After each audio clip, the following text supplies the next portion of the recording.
Interesting thing happening sort of in part as an alternative to the walled gardens, where there's a handful of entities who are creating their own mechanism by which they can identify. First it was sort of devices, and then as you get into the cross-device world, it starts getting crossing over into people. So you've got the live intent guys who are doing some great stuff. Merkel's doing some fantastic things. You've got the burgeoning ad ID consortium created by AppNexus and LiveRamp. You've got Parable.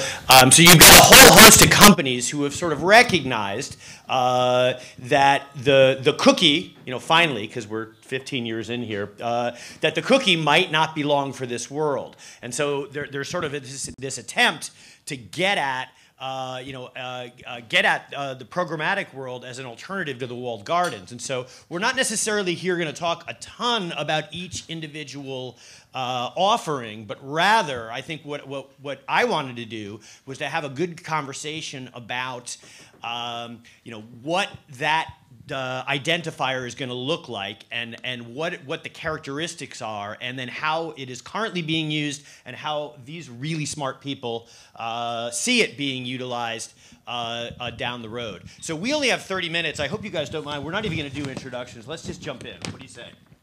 Yeah? All right. So, what do we mean by a universal ad ID? In this context, what does it look like? You've got the LiveRamp and the LiveRamp and the AppNexus initiative. But what does the ad ID look like, and today, and how are you guys using it? Sure. Well, I am going to quickly introduce myself. Hi, everyone. I'm Lizzie Hanna from Engine Media. I think it's a great question. I think when we started talking about this topic over the phone, we sort of said, okay, we have to take a step back and first talk about what it means, what it looks like.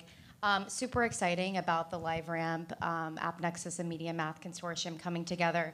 I think, first of all, we can talk about the principles. I mean, it has to be pervasive, it has to be persistent, and it has to be sort of a commodity of sorts that's going to live and exist across devices, platforms, operating systems, but it also has to be recognizable between buyers and sellers across a number of different platforms. So I think, we can talk now about different use cases, but I think I'm most excited about 3 different types of companies within the buying and selling process and data onboarding process coming together to sort of make this universal ID something that we can start using for our clients. So outside of the walled gardens and those types of IDs that are already persistent, but again, within the walled gardens. So that's my point of view. What do you think, Rich? Sure. So hi, I'm Rich Sobel from Publicis Media. The struggle that I have with this is it doesn't take into account the largest players in the marketplace. So any solution that doesn't include Google, Facebook, and Amazon is kind of not a solution for the market. The whole point in having universal ID is that you reach across walled gardens. It's not something that can be commercially available because it competes with those walled gardens. So you're going to have something, and you're going to have to have an approach and a strategy that's more interoperable than universal. I'd agree with that. And I'm Boz. I'm with a small independent agency called NDP in Richmond, Virginia. Any other independent agency folks here? Got one. Yeah, Horizon. Who? You want to shout out who? Okay, great. So I think we bring a different perspective when working with clients. If you have the resources, that's great for a holding company. But there are a ton of players out there that don't, and I don't think that any solution in this space, if it's commercial like Live Intent, ultimately will block people from entering the market. And what does that mean for startups and others that don't have the resources in the deep pockets and their media budget? So I kind of bring that perspective of it. It's really interesting, and it's been great that it's evolving, but ultimately if it's a finite group of partners that you can work with, and then you have to navigate that, and what does that mean to the brand and the agency partner, makes it increasingly difficult, especially when there's Amazon and Google right there. So I think that's ultimately the challenge. Hey guys, I'm Greg Carr from the Weather Company. Until yesterday we announced that we're now Watson Advertising. You may have seen on Adweek.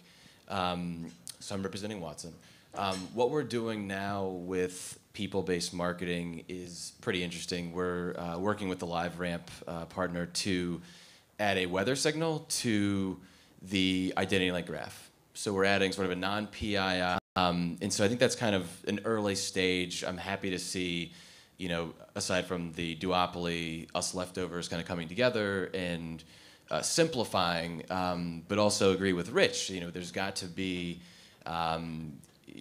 there's not going to be just one anytime soon, right? There's going to be several ways to buy easier and better for the consumer, better for the buyer. But until we can actually link them all together, if ever, there's still going to be the challenges that Rich pointed out.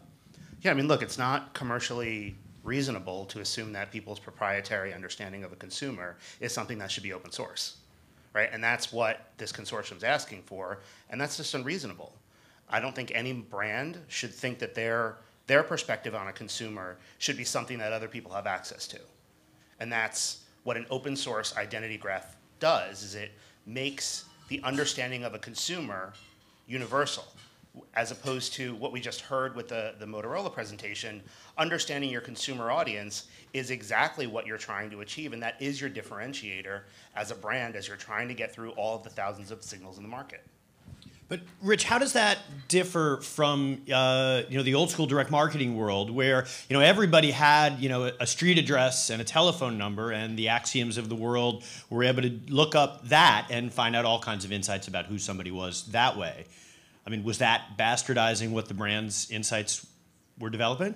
But you paid for that. It wasn't universal. It was something that people paid to have access to. People paid Axiom for that information. People paid Axiom. People paid the data. Axiom paid the data sources to contribute to that. Having a universal infrastructure sounds great in concept, and it sounds wonderfully democratic. But this is a capitalistic environment. We are all trying to make money, and our brands are trying to make money. Our brands have goals and objectives, and to try to weed through all of the chaos, they have to take competitive advantage. And competitive advantage in a programmatic environment is the data and intelligence you bring.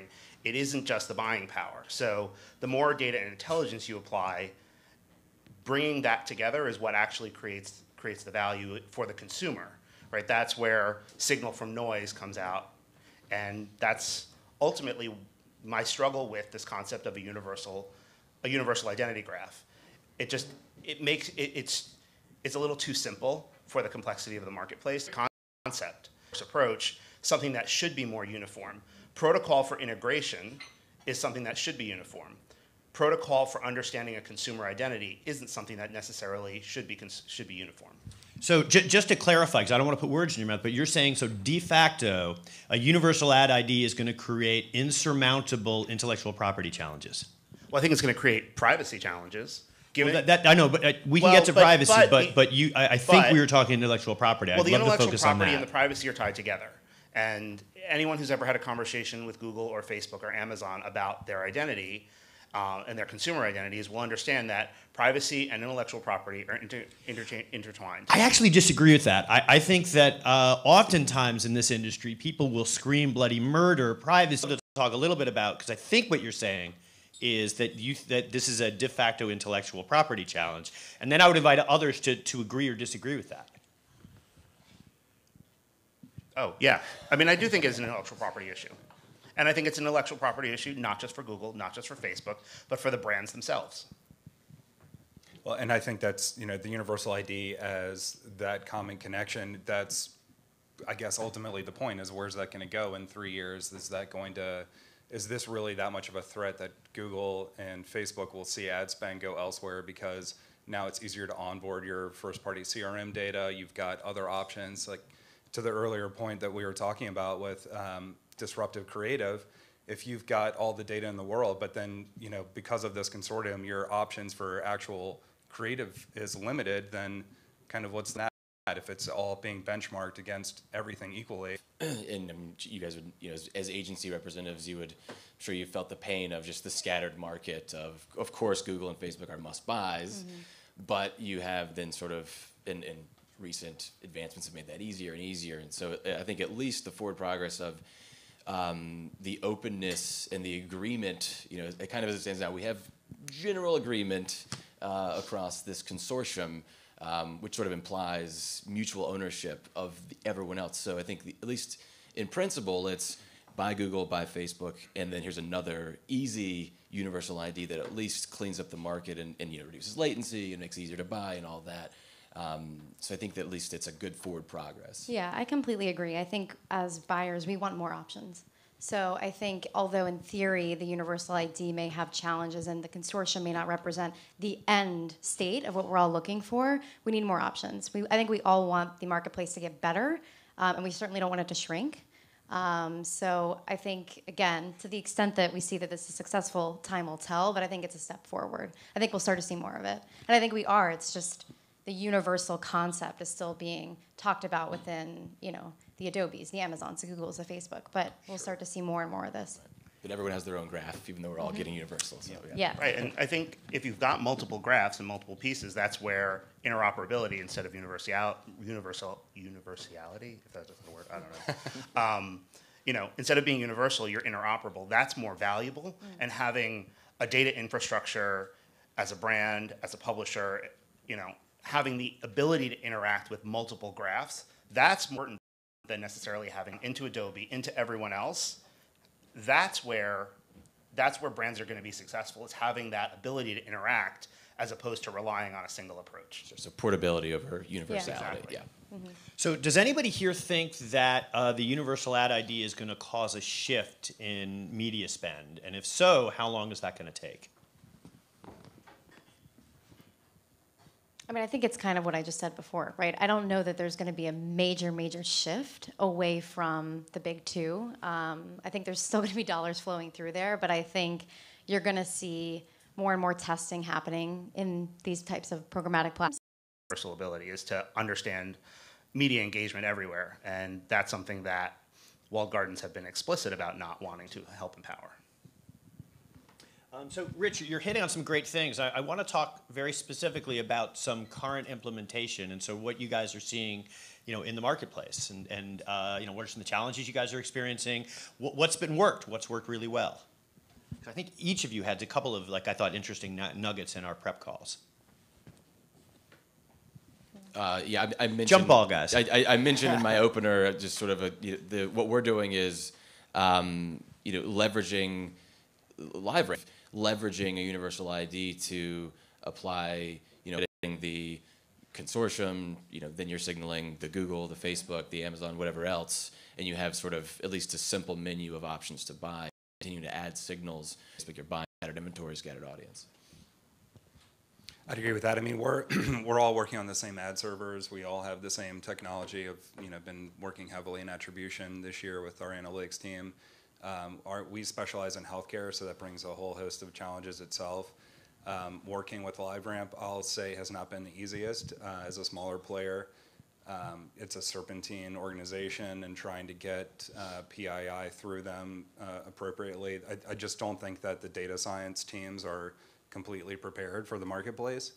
And I think that that's just something we have to learn and adjust, but it makes it a real challenge. And I would say that's also the client expectations of, I don't have time, we've got this stuff, figure it out, go do it. But then what are, just anticipating those challenges. And at some point it's a trade-off of, we can continue to bang our head against this wall, or there's, opportunity sitting right over there. So, which is easier, does become part of the equation. I'd also say at some point, if we do get that common denominator and Amazon joins, then is there pressure on Facebook and Google to join, and is that pressure enough? Or, are we going to build a beast with Amazon that we don't even know what the ultimate ends would be? I would kind of question where that's heading for us. And to Rich's point on kind of the one-to-one people-based market, then at what point is this just becoming such a niche audience? And the delivery against that is just, it's impossible to pinpoint the return, which is, I'd almost flip the coin and say, well, should we just go back to GRPs? God forbid. So we made an investment in identity as being an important part of our future. About 3 years ago, we acquired a company called Run DSP, which was a DSP technology, but actually the value was really the identity management and the ability to interact with multiple data sets. So we made a strategic investment there, preceded me. But it's actually worked out really well because we've actually been able to do a lot of the data matching and use the technology outside of a traditional identity graph to help our clients figure out where their audiences should be. based on where they were before and what they're projecting in the future. So taking all into account media data, taking into account identity data, really pooling the insight and the intelligence together is the approach that we've taken, and it's proving to be successful for the clients who really lean in and are willing to actually get their hands into the data and not rely on GRPs and not rely on, your standard demo targeting. Yeah, I mean, from my perspective, we're still in the process of figuring out what's right for each individual client. So that's the approach that we take, is depending on the client's business, where their data lives, where it comes from, what approach do we take from a media perspective at making audiences addressable. So in some cases, we may be talking to Adobe about Audience Manager. In some cases, we may be working within our own tools and our own tech.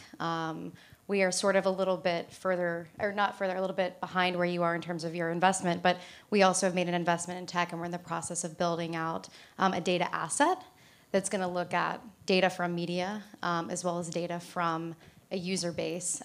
So it's beginning stages, but I think that will be something that we can tap into that's our own solution for clients, as well as looking outward to Amazon and Adobe, Google, Facebook, et cetera.